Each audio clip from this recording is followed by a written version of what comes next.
नमस्कार. मी डॉक्टर रुपाली कुलकर्णी आपल्या सगळ्यांचं मनापासून पुन्हा एकदा स्वागत करते.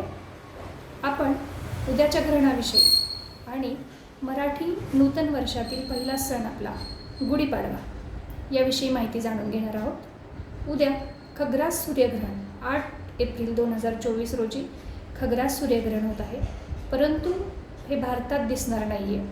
त्याच्यामुळे याचे वेद नियम कोणीही पाळायचे नाही आहेत.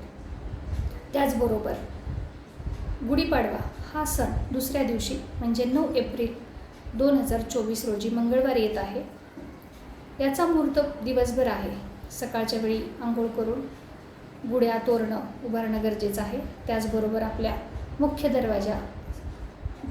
दरवाजा जो आहे त्याची चौकट आणि उंबरठा याच्यावर सुशोभित असं करणारं चैत्रांगण घालायचं आहे, रांगोळी घालायची आहे आणि मुख्य दरवाजा जास्तीत जास्त सुशोभित करायचा आहे. आंब्याच्या पानाचं तोरण लावायचं आहे.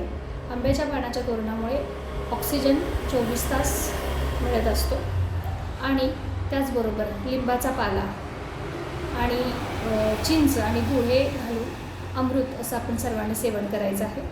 याच्यामुळे व्याधी रोग आजार पूर्ण जातात अशी आख्यायिका पहिल्यापासून आहे. शिवाय वैज्ञानिक दृष्टिकोनातून सुद्धा कडुलिंब हा अतिशय गुणकारी आहे.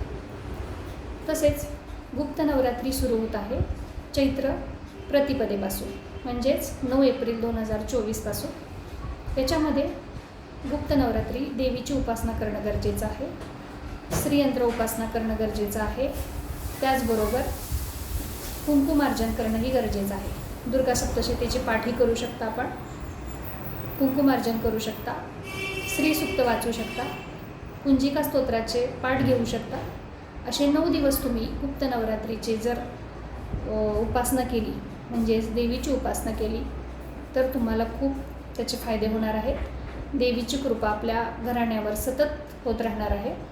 यासाठी आपण गुढीपाडव्यापासून गुप्त नवरात्रीमध्ये देवीची उपासना करणं गरजेचं आहे. धन्यवाद.